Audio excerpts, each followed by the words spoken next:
Kugeza uyu munsi wa none ujya wibaza uti ese Bruce Melody ko ari umuhanzi ukomeye, ko ari umuhanzi umaze kubaka amateka akomeye, ni ibihe bihembo yaba yaratwaye cyangwa se awadi?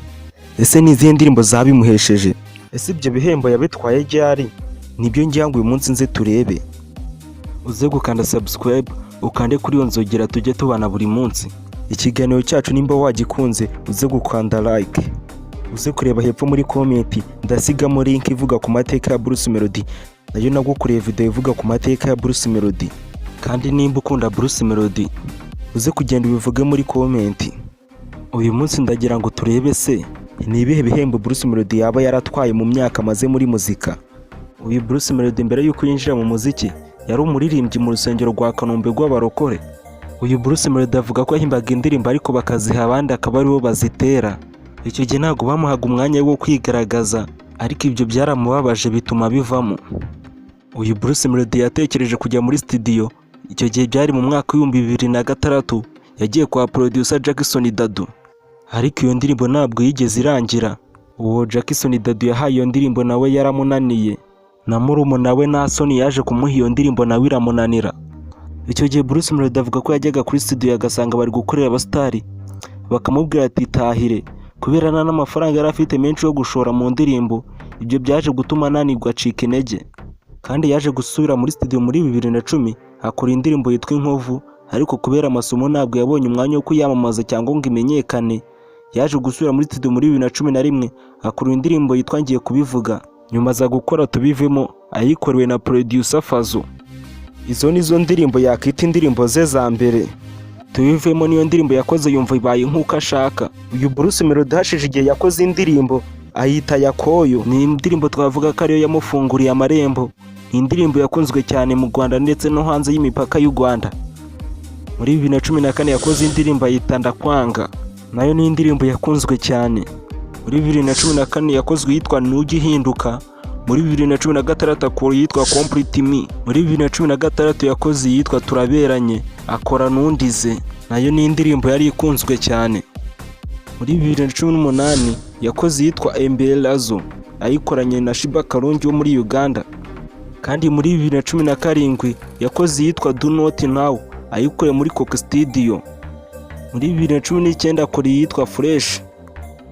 Muri 2019 yarongera akora yitwa Katerina. Kandi sinagenda natakubwiye ko muri 2017 yasohoye indirimbo twita Karo nawe yamufunguriye amarembo ikanamugeza kure, ikaza no kumuhesha mu bimwe mu bihembo ndaza kukubwira imbere. Yakoze yitwa Ikinya, akaba ari indirimbo yakunzwe cyane. Kandi muri 2020 yakoze yitwa Samoya, akora yitwa Budabi, akora Hands Up, akora Mahwi. Izo zose ni indirimbo zagiye zikora hiti. Izo mu myaka niri imbere ya 2020 reka tuzireke tuvuge kuzo muri 2010-2020 nibiye bihembo zamuhesheje.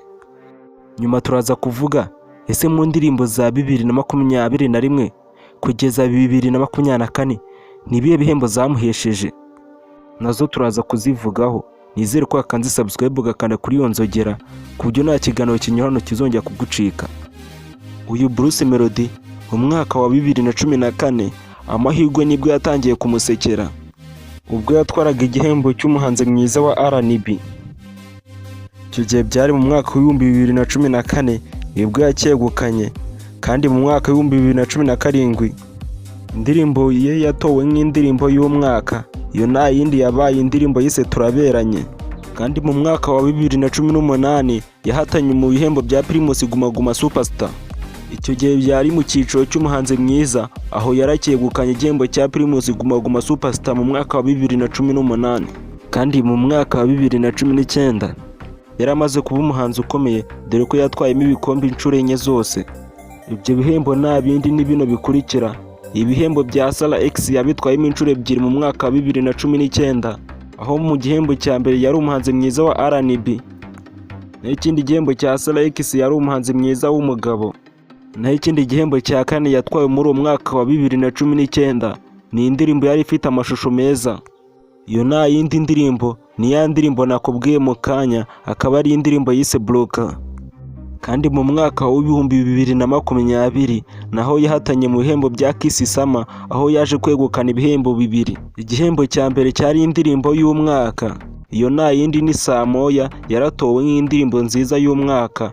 Igihembo cya kabiri cyari igihembo cyo kuba umuhanzi mwiza aho yaracyegukanye. Ibyo akaba ari byo bihembo uyu Bruce Melody yatwaye kuva mu mwaka wa 2011 atangira gukora indirimbo ye ya mbere kugeza mu mwaka w'ibihumbi 2020. Nimba wabikurikiranye neza, ibyo byose ni ibihembo 9 tudasizemo ibyo kuva mu mwaka wa 2021 kugeza mu mwaka wa 2024, dore ko mu gice cya kabiri byo tuzavugaho. Kugira ngo n'igice cya kabiri uzakibone mu ba mbere, icyo bigusaba ni ukuba warakanze subscribe ugakanda kuri iyo nzogera ku buryo buri kiganiro kinyura hano cyose uzajya ukibona mu ba mbere. Kandi ibiganiro binyura hano nimba ubikunda, ntihakagire ikiganiro kinyura hano utagikandiye like. Iyi ni Jean Paul TV Show. Bye bye, ndabakunda cyane.